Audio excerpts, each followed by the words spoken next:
And good morning, everybody. Coming in red hot here Coming for hot. our for our Freaky Friday live Q&A at a different time, 8 a.m. Special AM. I feel it's like Pat and Jim, your morning wake up call on K Rock 101.9, right? Yeah, man. I'm trying to remember who. I think it was We're Bob and was it Bob and Tom I used to listen Bob and to. Tom, yeah. My wife Remember was that? is from Indianapolis. That's like the actual home base of Bob and Tom, and So they must have been syndicated, I think, I yeah, can't remember if that was everywhere. Milwaukee or Philly or just everywhere Yeah, that I listened to everywhere. those guys. Yeah, That was like yeah. in the morning in high school, though. I would listen to those So, people. gosh, there was a classic rock station out of Appleton, Wisconsin. It's still going. What was the name of it? And it was someone in Glen were like the morning rock radio guys I listened to all through high school, right? Yeah, they're probably still around, man. Yeah, Who knows? But good morning to you, good sir. Are you drinking some coffee? What do you got in your I'm cup? having some coffee. Coffee black. Also, yeah, likewise. No calories. No calories till later in the day. Do you Right. fatten your coffee at all occasionally? Oh Fatten that yeah. up? After my eating window opens up, man, I'm gonna like that'll be fat to the point that you might need a spoon to consume it, right? but not till the calorie window opens up. Yeah. Right. Yeah. It's a coffee you can chew on. I remember when I was visiting my mom once, and she saw me do the butter coffee thing for the first time, and she's like, "Well, that just looks like gravy," and I'm like, "Well, is that a bad thing, right?" You know. What's the problem? What's the problem? What's the problem with that? Yeah. Oh, no, I'm having a good morning. You know, I had a spine tingling moment with book one of Aristotle's Politics this morning. So it was a good start to the day. Well, that reminds me. Well, okay, Jim. If you read in Aristotle's Politics, then I think we're doing boom. We're doing philosophy. Yeah. Yeah. Yeah. And after we're done chatting with the good people, I'm gonna go to the gym and get grapple with the murderers there. And this afternoon, this is why we're actually going early today. I get to go watch my son in a 3-way duel meet tonight. Do some grappling. So awesome. Yeah, we are living the Greek lifestyle today, man. You are. So, gentle listeners, I see we already have some questions here. Good for the early morning crew. We'll get through as many as we can. So, submit whatever questions you want. Always fair game on Freaky Friday, fitness, philosophy, whatever. And actually, here's a good one just to start with. We can warm up with this. It's a nice question from Anthony. He says, here's a tough question to start. How are you guys doing? And yeah, Jim, how are you doing, man? If I were doing better, there'd have to be two of me, my friend. Indeed, yeah. Indeed. Yeah, I'm doing well. What are you working on, man? What's on the kind of just a different set of projects? What kind of I am approaching halfway through a lecture course / popular book on nihilism, right? And sort of it's basically a confrontation with Nietzsche, a sympathetic confrontation with Nietzsche, I would even say. And that I'm hoping to have that in some completed form over the Christmas break. A little bird blew in my ear recently to get me moving on a paper I've been sitting on for a number of years on the eternity of the world. Right, had a look at that this morning. I really do think that can be resurrected. So I'm going to put that together a little bit and. Reading Aristotle's Politics. I'm also reading Husserl's lectures on time consciousness. Right, so that's what's going on in the philosophy hopper. And other than that, I'm working on the Lasso Guard. So yeah, I got put in that the other day. Did you? Yeah. I was thinking this might be a cool thing to start with. We're getting towards the end of the year, so I don't know, Jim, if you did the whole "here are my goals for the year" thing. Yeah. At the beginning of last year, but I did. Did you? And I think I've got most of them. So, and I'm trying to answer this question here. So at the beginning of last year, and people can go back on the podcast and hold me accountable. I wanted to. Some I felt, if I'm being honest, some I fell a little bit short of, but it wasn't necessarily my fault. One of my goals was to get 2 articles published. I've got 2 submitted. One seems like it will be accepted because I had to revise and resubmit. And the other one I just haven't heard back from. I wanted to get a new book. Got that. Working on with Gavin. I wanted to reinitiate martial arts. Check. Done. Check. I wanted to get at least 2 new songs done and produced. I think I got 5. Damn. and what else did I had a couple of other things there. So overall, how am I doing? Good year. I feel like I Good year. met most of the goals I wanted to meet business wise, doing Yeah. well there. I didn't really set any new business goals because for me, the idea of the business right now is let's keep it going, let's keep it rocking and growing as much as I need, to support the family, but also to afford these sort of creative side projects like Yeah. we're doing. Yeah. And the launch of Philosophy for the People was not an intended goal of the new year, but this is like Yeah. something I'm supremely excited about and that Yeah. I'm happy that we're doing. So Yeah, I mean, yeah, this was on. I mean, and I don't want to take too much credit for it all because it's been your legwork, right? But this was not on either of our radar when we met a year ago, right? and it Like, was about 1 year ago when we had our yeah, first conversation, yeah, which it is really was. crazy. Yeah, yeah, and yeah. So you think of looking back, like the big explosion for me is like Pat Flynn happened this year. Right? Yeah, likewise, brother. You know what I Likewise. mean? Yeah. You know what I mean? We'll turn this into Yeah, the Mutual Admiration Society exactly. quick. Yeah, yeah. Stay Well, tuned, folks. so Yeah. I'll say that, and this might surprise some people, like just doing who I am is I'm not into goals. I know that's like Mhm. really heterodox, okay? Because the problem with goals is I am mostly not in control with whether or not they're achieved, right? Like you can say I'm going to you know I'm gonna write a book this year, but then well look if you get cancer it's not gonna happen, right? Yeah, And, yeah, and whose fault? or if Yeah, the publishers or the journals just yeah, take 8 months to even look at your paper. yeah, exactly. Aw. Yeah, and actually the first book I completed this year is in it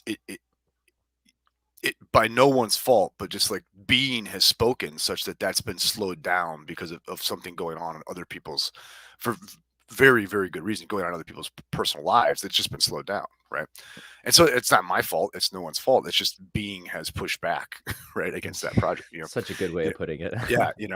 That's Robert Brandom, right? Mhm. But anyway, and so I don't like goals for that reason. Is that you know it may not it may not be in your control, and often it is not in your control to think that for the goal to come about. So, and then does that make you a failure? No. Okay, so that's why this is I'm a broken record. I'm about habits. Okay, so I Yeah. don't want to I don't want to hear I want to squat 500 pounds by January 1st of next year, right? I want to hear I'm gonna get to the gym and get under the bar 3 days a week, right? Because that's something you're mostly in control of, right? Oh, Like you're yeah. Uh-huh. mostly in control of that. And so for me, it's I want to know is I talk about this a lot in Ageless Athlete. I want to know what is actually actionable. I want actionable goals, right? I Yeah. want Uh-huh. goals, behavioral goals, right? And I'll say that like my for this year, my behavioral sort of like discipline and the goals I have for that ongoing goals have just been off the screen. Like I've really made progress in all that. Yeah. That's such a good point. I hope the Yeah. listeners find value in that because it's true. And even with me, I want to qualify what I said. I set goals, but like for the ones that weren't met, like I understand that they weren't met because of failure of habit on my side. Like Right. I did my part, right? I Yeah. did the writing and Yeah. all, You and did. Yeah. I did the music, I did the grind, right?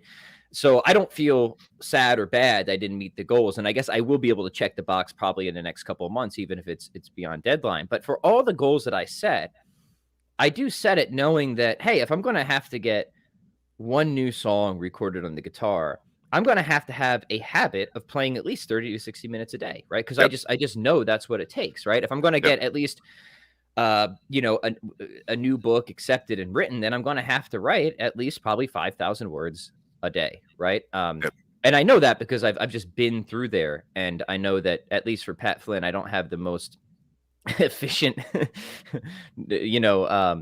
output in terms of what I write versus what is acceptable to the public to be read. Yeah. Yeah. Sure. Yeah. Yeah. Right. Yeah. And so like I just know I just have to crank, right? I just got to There's a crank, considerable and then attrition process there. and Yeah. then I have to mine the gold, right? So that Yeah. what you say it's spot on, right? I think that's Yeah. probably a better mindset Yep. than the And one that I have, to be honest. But mine is embedded in that, I think, of like I yeah. understand that yeah, these are goals or boxes I want to check, but I fully get that they're not going to be checked unless I have the Yeah. habits there, right? And I'm more of a target of opportunity guy. Okay, Sure. so like the book that I finished this year, I started the prior summer, so I started summer 2020. I had no plan to write that book. Like I just something went off and I saw it and there it went. Okay, so it was not in my plan for 2020 to write that book, right? The You thing and I'm me doing both, now, because yeah, I wrote that other book, which I just pitched, by the way. So nice, I might have the two. We'll see. yeah. But continue. Sorry. Mhm. The one I'm working now, over break here, I did not. I would not have this time last year had any inkling of doing that. It has a lot to do with like what you and I have done, right, and stuff I've done with IJ Mhm. that had moved me to think that's something I should be doing, and I have a medium for doing it in, right? Or like, or just like the time I've spent podcasting this year, like that wasn't on my radar on the end of 2020 really, and so for me it's and once again if you have good habits, you're a disciplined human being and you know your skills and stuff like that, you can take up those targets of opportunity and just crush them as they arise, right? Every year for my job, and at the end of the school year, I have to do this, annual self evaluation, which is pretty funny, right? But I have some fun with it. The problem I'm is I just work too hard. yeah, well, not I'm not afraid of like telling my dean what I really think of the institution in that annual report. I think they're largely not read, but I mean, Mhm. so I have some fun with it. But and so I always like I have to set goals for the next year, and I know I'm completely BSing that these goals have very little to do with what I'll actually end up doing because it's all about targets of opportunity, right? Mhm. And so every year when I review my so-called goals from the previous year, it's just a joke because what I do has precious little to do with what I said I was going to do. Yeah, Right. Yeah. yeah, Good stuff. Hey, before we get to the rest of the questions, I see a lot more have come in. So yeah. please continue to send. Let me do Oh wow. one quick mention and and of course a shout out to our sponsor. If you have not checking out, sorry, I have not finished my coffee this morning, Jim. So you're going to have to carry the load Yeah. here for a bit. If you have not visited our new website, Philosophy for the People, do me a favor, go over there and subscribe. We got the free ebook. You'll get on the email list. The ebook is pretty sweet because it's just a little guide called The Philosopher in You, Introduction to Logic. We got a cool fitness plan over there. And then do me another favor and check out the website of the wonderful lady who designed this for us, Sarah Bussey, over at magdalenedesignco.com. If you are in need of a web designer or know somebody that is, please contact Sarah. Tell her that you know Pat and Jim, and she's going to hook you up. She not only gets how to build beautiful websites, but functional websites. She gets the integration aspect, the marketing aspect, the aesthetic aspect. It's the most wonderful experience I've had with web design yet. Can't recommend her highly enough. Check her out at magdalenedesignco.com. And that's all I have to say about that. Jim, did any questions strike your eye that you want to start with here? Oh gosh, I forgot my glasses. So let me grab my glasses real quick. Yeah. Go for it. All right. Let me pull this off. Good morning, everybody. Okay, good stuff. I'm just taking a perusal through your guys' many good questions. All right, you're gonna make me have to wake my brain up. I already see questions that are All right, here we go. deep and reflective questions already. So I'm gonna chug my coffee So quick to try and activate. Yeah, go ahead, Jim. I saw our he's kind of like a super VIP member now. He's spent so much time with us. Catholic based had a good question here. About thoughts on 1984 getting a feminist rewrite. I didn't know that it had been, but I think the very fact that that's happening kind of makes Orwell's point. It's Right? it's like deeply ironic, isn't Yeah, it? it's like I think anyone doing that doesn't understand the book.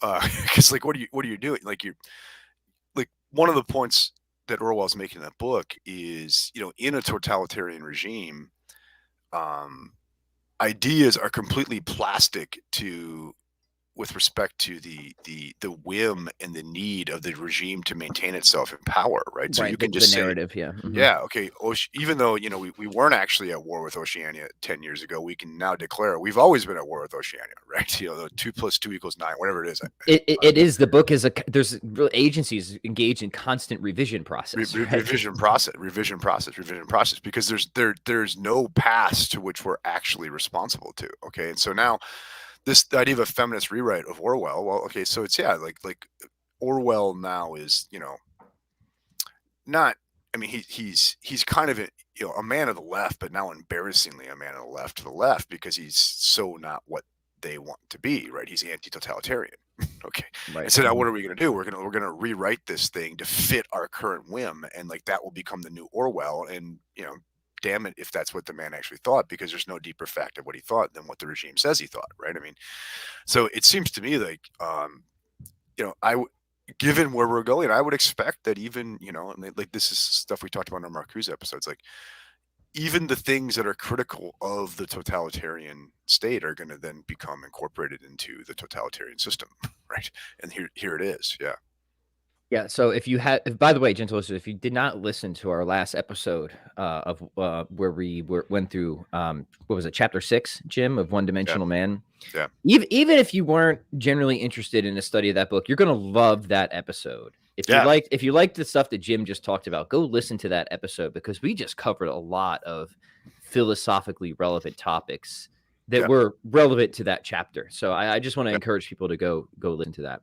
Yeah, I think that episode was kind of the most extended statement of my current thinking that we've done on the show.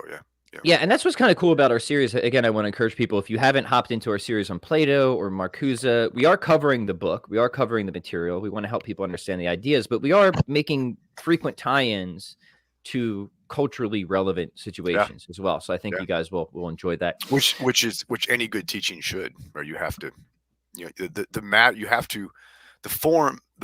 has to be properly prepared for the form, right? So if you cannot, have a link between, what you're trying to give and what you're trying to give to, right, the teaching won't happen. Yeah, right. All right, here's none from Catholic Base. Interesting question. This is a comment on Voltaire's quote that if God did not exist, it would be necessary to invent him. Yeah, I mean, I it's interesting. Catholic Base, I would ask you to now go read Essay 3, Section 28 of Nietzsche's Genealogy of Morals, where you'll see him make the very same point, right? And I think I can fully agree with this, actually, right? I mean, although I think God exists, right? Is that, and even if you want to go well, I'll come back in a second, is like the very structure of meaning for us presupposes some ultimate intrinsic value, right?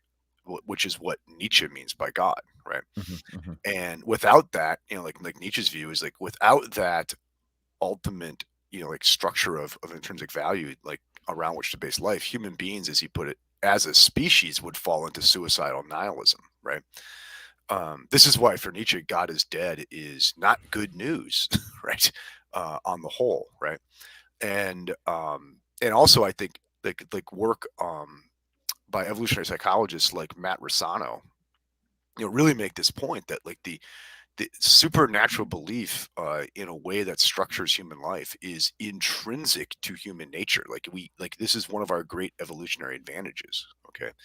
And I don't think any of that undermines the veracity of the actual religious claims, right? So much on this in my lectures on nihilism are going to come out. Yeah, which we're going to be announcing soon, because we're going to have these courses available over at Philosophy for the People. Yep. Yeah, I mean, it can't be emphasized enough, the distinctions between competitive and non-competitive explanations, right? People seem to confuse this all the time, and I think we would want to certainly say, we have this inherent disposition to believe in God. This is well established, not, as you just say, in evolutionary psychology, but child psychology as well, that it's just sort of occasioned in us, right? Just very naturally a belief in not just God, but teleology, orderliness, directedness, right? And some people think that this is sort of undermining, but it can't even possibly be undermining without additional metaphysical considerations, right? Yep. And this is something I'm trying to clarify in the book that I'm writing on God right now, is that, it's not like theists and atheists disagree on a lot of the data, at least not when it comes to philosophy of religion. Right. By and large, there's pretty strong agreement on the empirical data. The disagreement is the metaphysical scheme that best accommodates or explains that data, and then the consequences thereof, right? So what do I mean by this? Well, if you're a naturalist with evolutionary theory, then you have to think that is undermining of God's existence, right? You have to think that whatever else evolution did, it sort of programmed us into mass delusion, right? However, if you're a theist in conjunction with evolutionary theory, then you think that belief in God is generally reliable, like all the other faculties that evolution gave us, right? Yep. Yep. And that there's no reason to think that sort of, call it the sensus divinitatis, if you want to borrow from Flanagan. And Doherty's got some good stuff on this too, where he argues we don't need an extra faculty to account for this, right?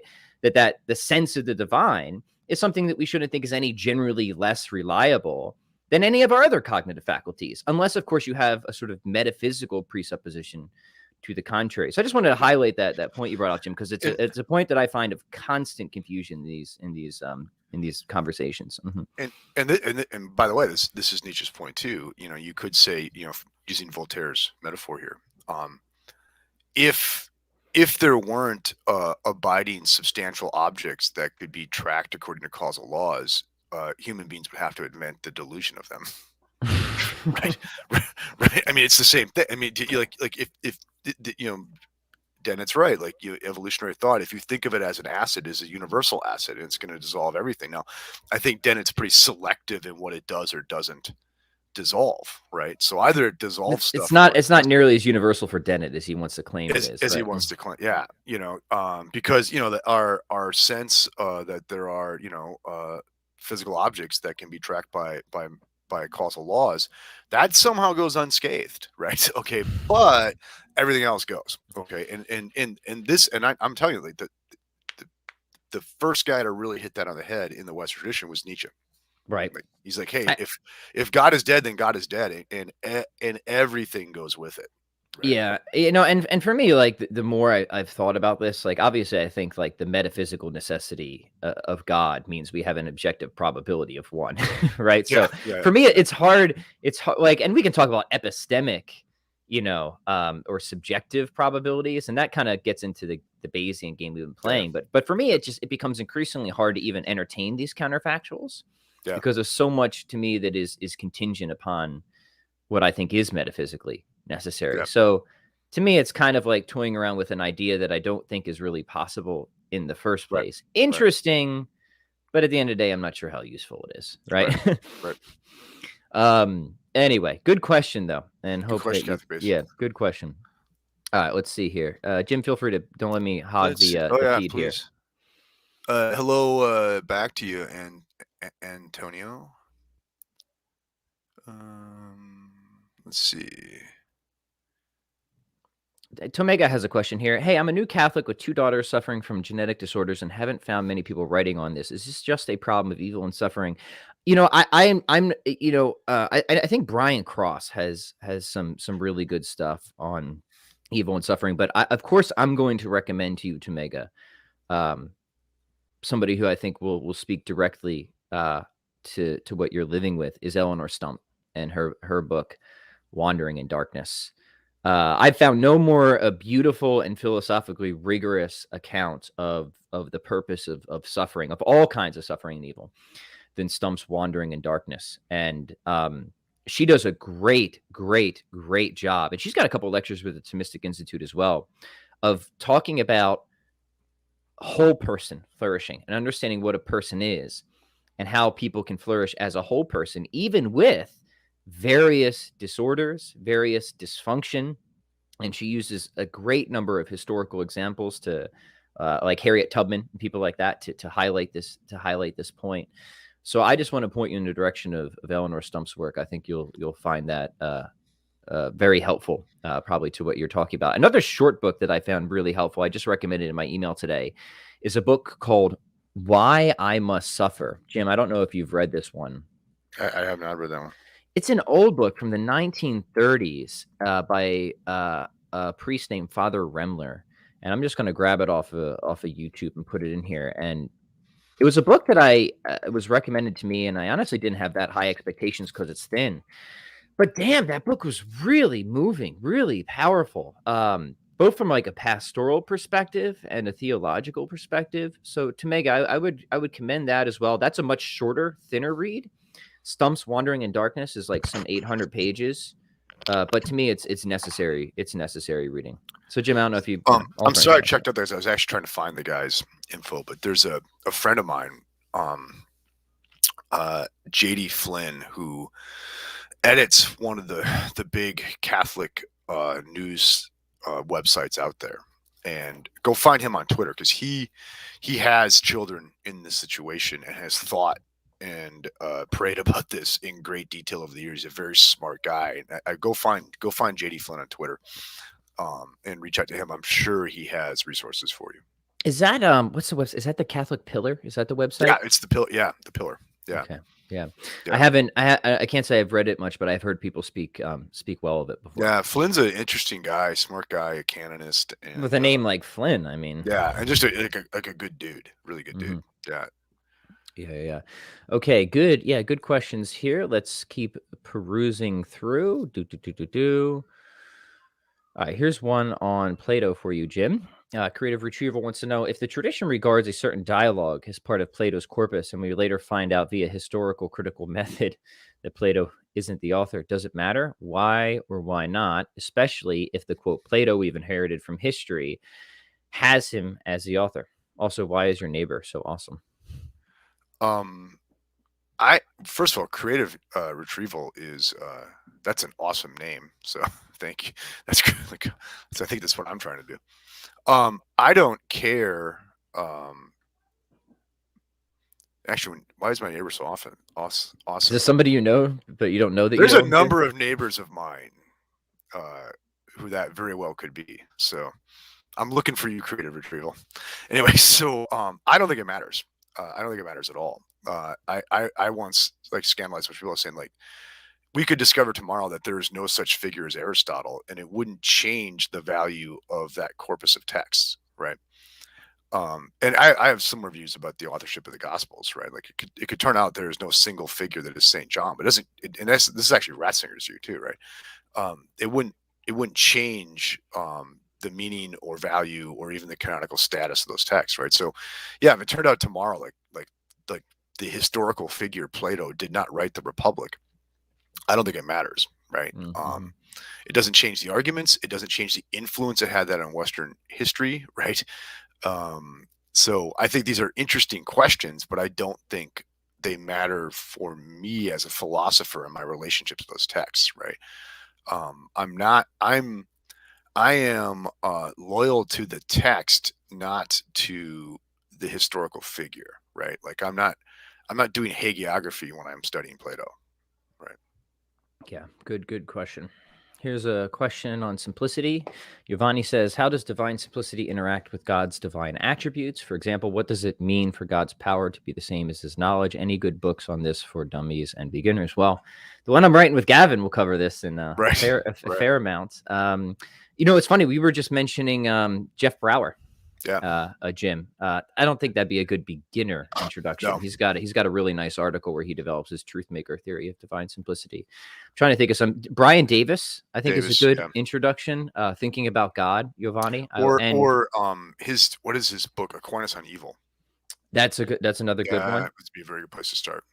Yeah. Another one that has a nice section on divine simplicity that will address objections that might be in the vicinity of what you're thinking about, Giovanni, especially from the sort of Plantingian side, would be Phaser's 5 Proofs. He's got a section on there on simplicity where he's going to, really kind of make sure we're setting the stage of, okay, here's how Thomists think about properties, right? Versus here's how a contemporary analytic philosopher like Plantinga might think about properties. And here's where a lot of the confusions rise. And of course, for the Thomists working towards simplicity, they are engaging in a much deeper metaphysical process where there's certain categories or aspects or features of reality that stand in need of an extrinsic explanation. We're going to have to escape these categories to find ultimate intelligibility. Composition is one of those categories, right? But we're also using the principle or tool of analogy. So we're not saying when we're saying that God's power is God's knowledge, we're not saying that knowledge and power as operations in us are identical. We're saying really whatever the ontological basis of God's power is identical to the basis of God's knowledge. Those are one and the same thing, right? And that God has something like knowledge and God has something like power. That's really what we have to remember, the something like, right? Because being comes in many ways, certainly for the Thomist. And where those things converge in God will be that one purely actual, simple reality. And it's the sort of metaphysics that compels us to that. Can we wrap our minds fully around it? No. Is it coherent with the right distinctions? Yes. And I think Davis and Fazer would be two really good people to start with that. Jim, anything you would want to add? I have nothing to add to that. I mean, because I just, there's nothing to disagree with in it. Right. Excellent. Yeah. Yeah, man. I mean, simplicity is good. I'm spending a lot of time on simplicity in both of these books I'm writing because to me, I mean, people who deny simplicity are fools. I'll go on the record and state it right now, right? And I'm very sympathetic with somebody like Bentley Hart. Not a Catholic, right? But he says if you deny simplicity, you're an atheist, right? Or he calls you a monopolytheist. He's good with his rhetoric, right? Because you've denied ultimate intelligibility. And people just, if you don't do the metaphysics, it's hard to see why this is the case. But when you do see the metaphysics, you see how much really hinges on this. And that to deny divine simplicity is really to deny ultimate intelligibility and ultimate reality once you understand principles of explanation, causal explanations, this or that. Yeah. And so then you're really just stuck trying to win out in terms of probabilities. What is a better brute contingent reality, kind of, or brute necessity, necessity, right? That lacked intelligibility. Yeah, I was just saying a brute, unintelligible. Right. That's the better way to put it. And it might just be what you mean by brute anyway, right? But yeah, 100%. Something that is not fully intrinsically intelligible, and you're going to need simplicity to satisfy that criteria. Certainly, I would argue, and the tradition has argued as well. And people who deny it just don't seem to grasp that, and it's probably because they're just not metaphysicians, right? They might dabble in philosophy of religion, but they're just not carving reality really at its joints, right? Mm-hmm. And like my views on simplicity is, it's like the reason I wouldn't go weak on simplicity is because then I think you lose the intelligibility type arguments for God's existence, right? So like the whole point in my read of all those arguments, of the one, like the metaphysical arguments that I actually buy, right? Because as you know, I'm not into the non-metaphysical, like kind of empirical arguments, right? Right. Mm-hmm.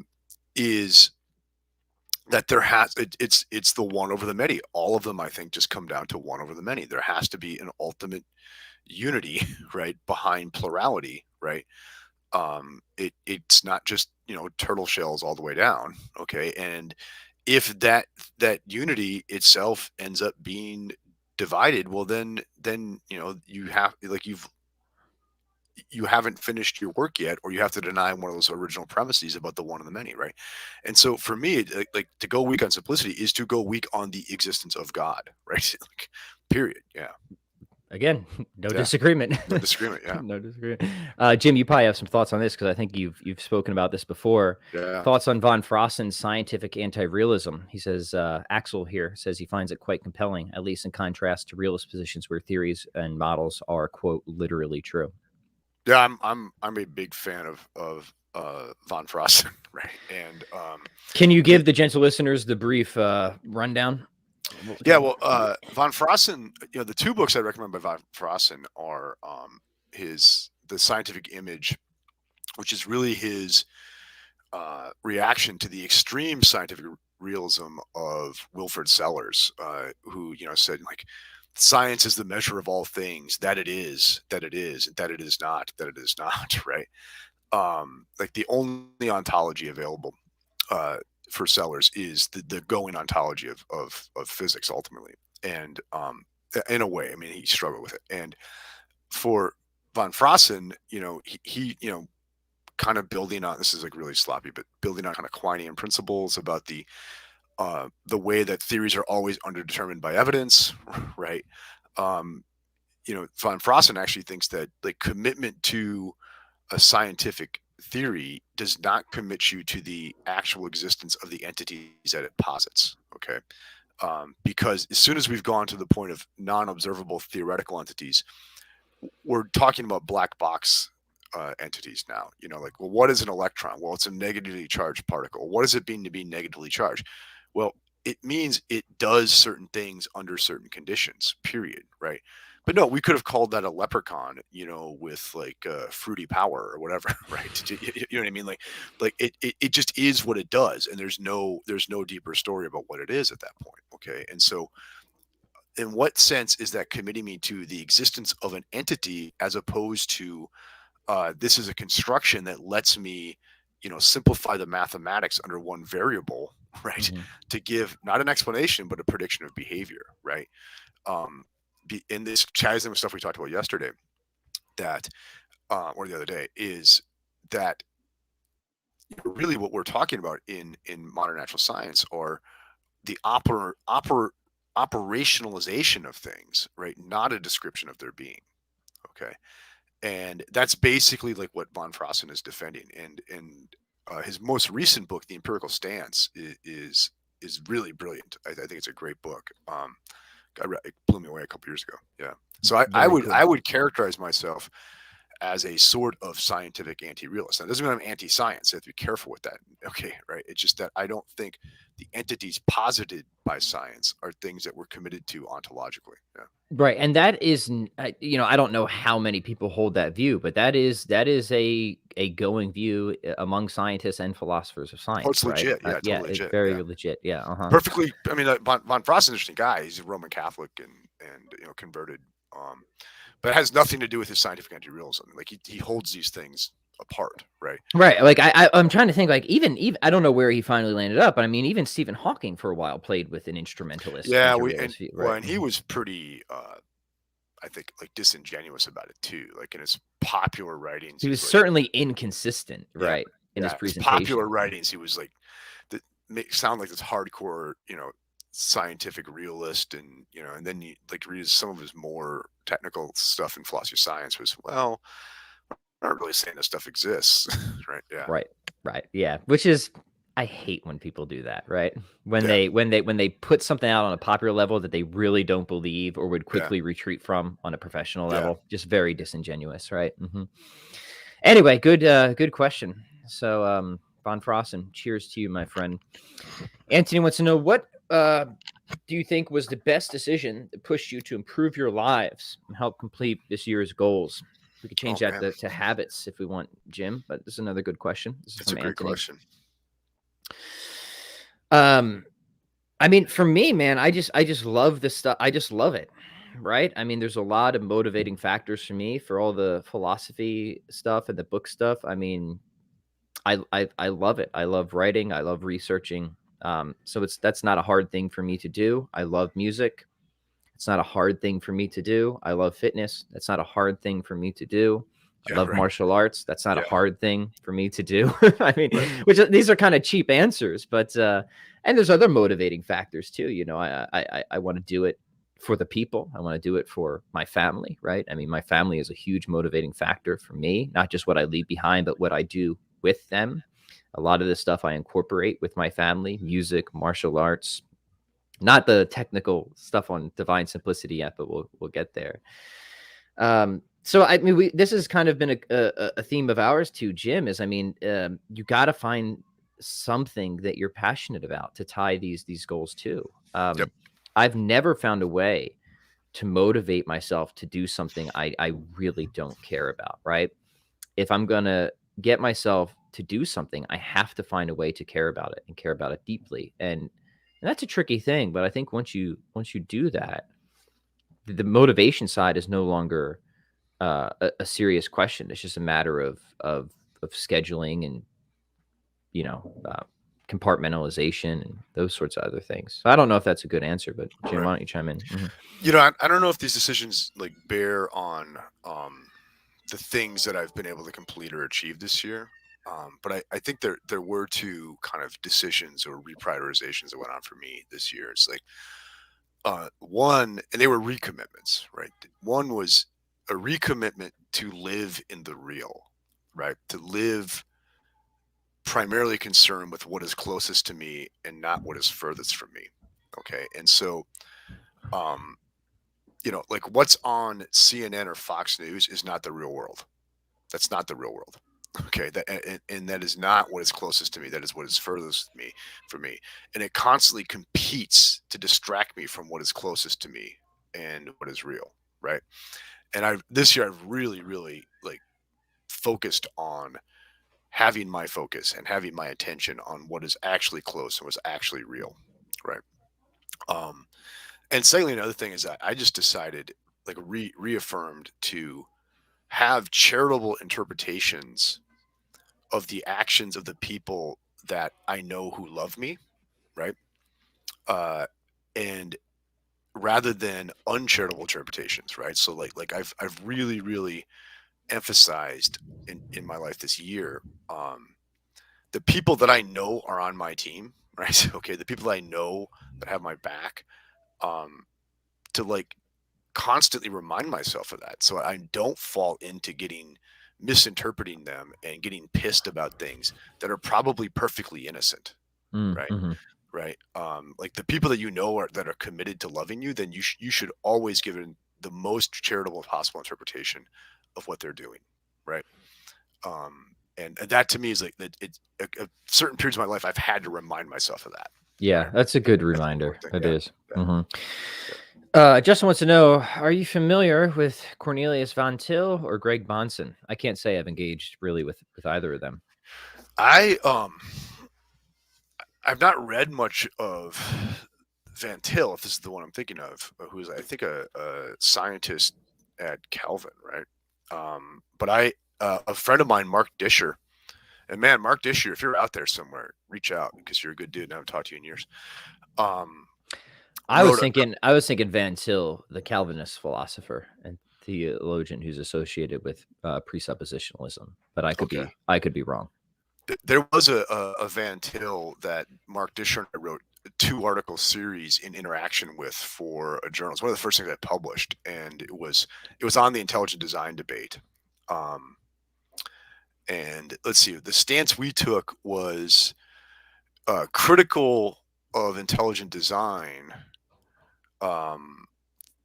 as proofs of theism, but we were still trying to defend it as a kind of naturalism defeater, or at least like a thorn in the side of naturalism in a healthy way, which Van Til was no fan of, right?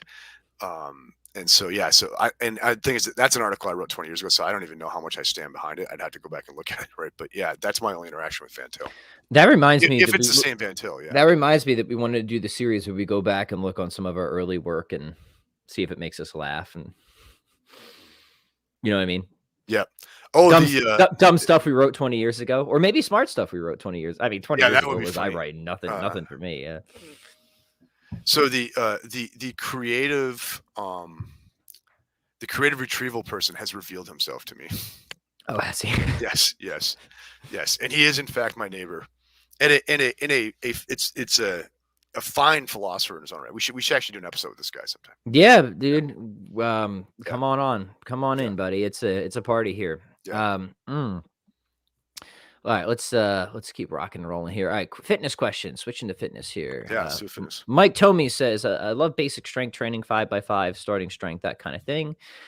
But I love kettlebells and want to supplement my basic 5x5 or 3x5 routine with kettlebells. And he Rex, and he is a fellow Holy Apostles grad. Salute, brother, and Catholic theology teacher. Keep up the good work. In fact, I got my Holy Apostles switching on right now. So represent. Yeah. Drop some swings in after your 5x5, man. Yeah.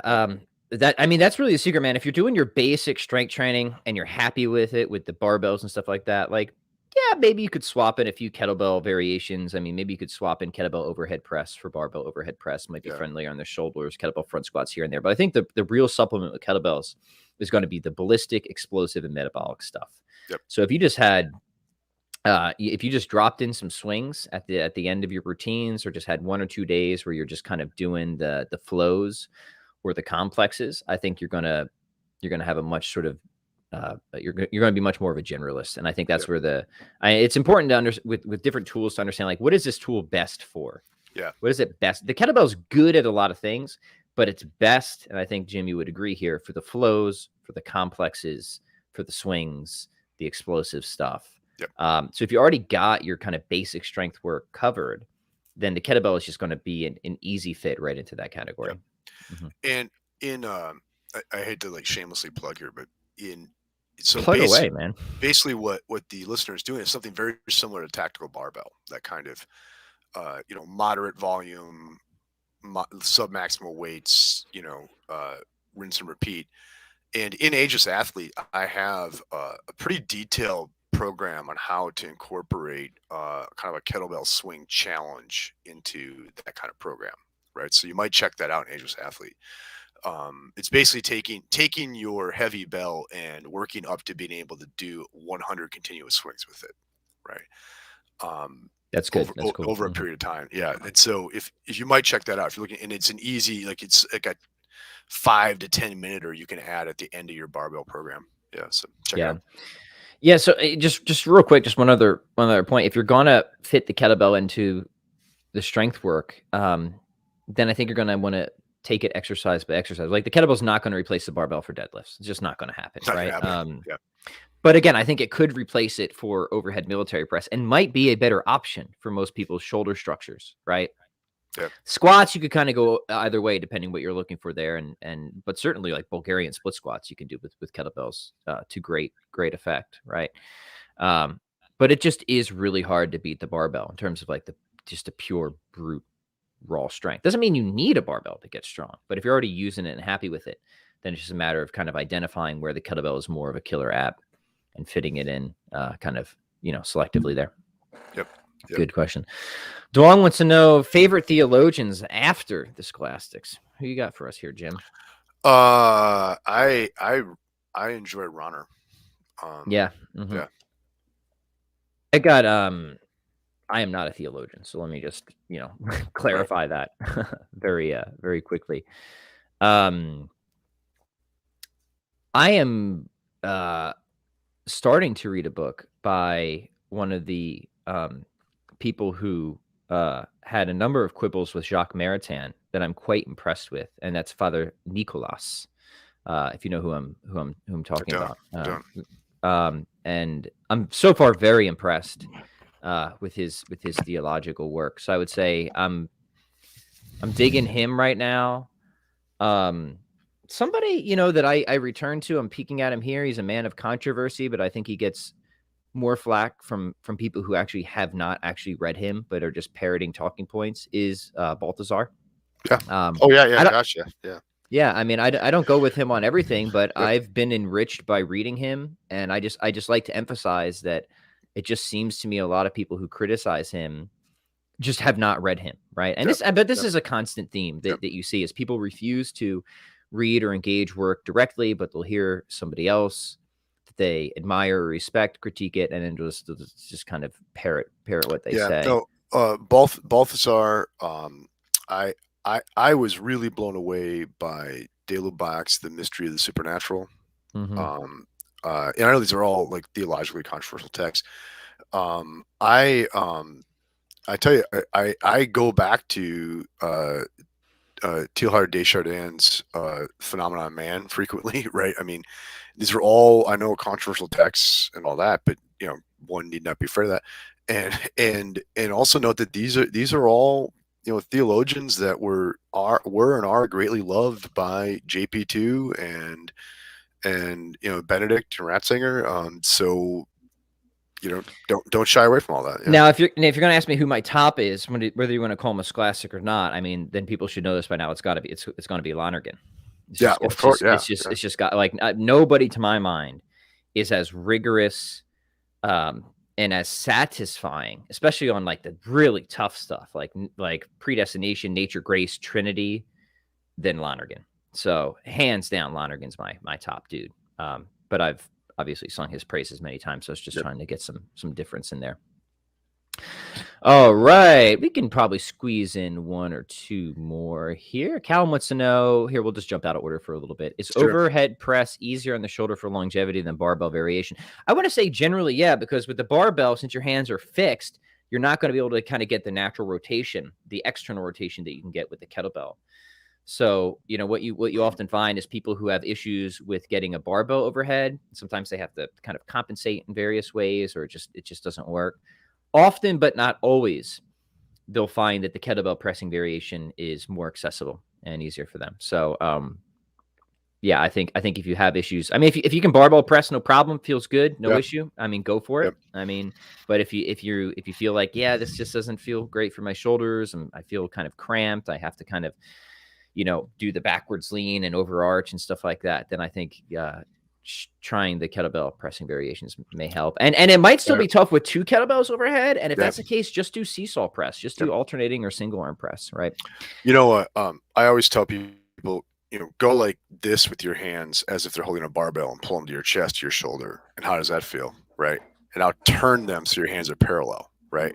For me, the level of tension in my shoulders, when I mimic, just without even weight, just holding my hands as if I were holding a barbell, it already doesn't feel right. But if I turn them parallel, right, I find different angles, all that tension's relieved. Okay. So, and I think that's the advantage of the kettlebell is you can find the natural groove that your body wants to go into rather than having to conform to this external object. Right.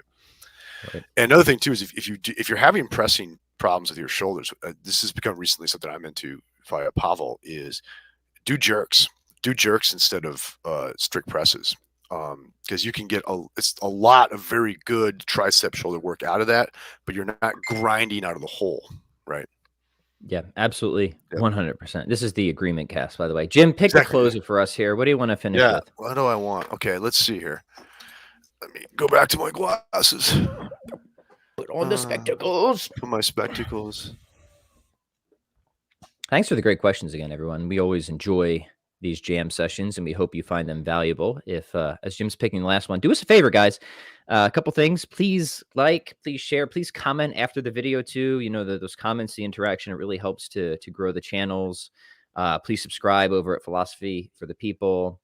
Leave a review on the podcast. If you want to help what we're doing, all that stuff actually does make a difference, and we would super appreciate it.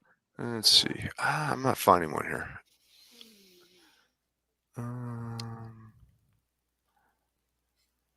Seems like Justin Martyr had another one in there. Oh, Justin Martyr asked, how do you respond to the claim that the peripatetic axiom is self-defeating? I don't know what the peripatetic axiom is. Do you know, Pat? Not off the top of my head, no. Yeah. No, so I don't. Let's see. I hate to leave. We come back to that. We do appreciate follow-ups, guys. If we either don't get to your question on the stream, or if we're just not familiar with it, follow up with us on another one. Don't be shy about repeating. Let's do this one real quick, because Parisa did ask this before, and Parisa, you must have hopped out of the stream because we did answer this before. Parisa wants to know, does classical theism have to live with contrastive bruteness? Does libertarian free will entail contrastive bruteness? No, I'm going to follow Parisa and other thinkers on this. I think we can deny contrastive facts. And I think once you understand what the nature of the will is, that the nature of the will is the power to make any finite motive efficacious, right? To say, just for example, if I choose chocolate ice cream over vanilla ice cream because I favored the reasons that chocolate is richer, to ask, well, why did you choose chocolate rather than vanilla? On top of that is sort of a subtly question, is a subtle question begging. And Yves Simone is really great on this, right? That's just what the power of the will is, right? It's not the motive that determines the will. It's the will that determines the finite motive, right? And so we can translate that, of course, to models of God and divine simplicity as well. And again, I'll just emphasize, aside from Proust, who's really good on this, Kenny Pierce, who hopefully will be on the podcast, develops his account where he shows that we're not committed to contrastive facts as well in some of his recent work. But I think the kind of the core Thomistic work on this would be Maritain, and even more so Yves Simone in his book Freedom of Choice, where he goes through different causal principles. And this is, again, where Thomas are pretty good, but like a free cause is different than a physical cause. So the type of, and Jim, we just talked about this in another conversation that we had, right? When you're looking for explanations in the order of free causality, right? We have to understand that explanation is just going to be different because the type of cause is different than if we're looking for an explanation in the sort of physical cause domain as well. So that's how I begin to start to talk about that, and it's something that I spend substantial more time on in this book that I'm writing as well. So sweet. All right, before we go, well, we kind of did some announcements at the beginning, Jim, but anything else you want to make a reminder of? Or nope.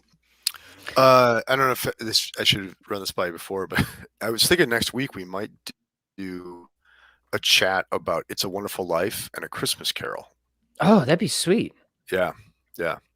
Let's do it, I man. have views about both. Well, yeah. to my shame, I've never seen It's a Wonderful Life, so I will watch Really? it. Yeah, I'll by watch all it means. this Yeah, weekend. watch it over the I'm weekend. going to watch Yeah. it this weekend. I know what it's about, and of course, I have no reason for not having seen it. Right. All right, we're going to do it. That'll be a Yeah. good, Big- and we big- might, good. and we might start Leibniz next week as well, right? In terms Yeah, of I hope so. I hope so. Yeah. The ultimate origination of things. All right, Jins listeners, please do like, share, subscribe, review, help us out here. Check out the new website, philosophyforallthepeople.com. And if you want your own beautiful website built like that, do check out our friend Sarah Bussey over at magdalenedesignco.com, our current sponsor. Cannot recommend her highly enough. Again, whatever you need website design for, you got a business, you're a fitness person, maybe you just want a tribute page to your dead iguana, with all due respect. All due respect. It's worth it. It's worth it. Magdalenedesignco.com. Let Sarah know that you know Pat and Jim. She's going to hook you up. Check out my new webpage, memoriesofbob.com. Memoriesofbob.com. Adios, guys. We'll catch you next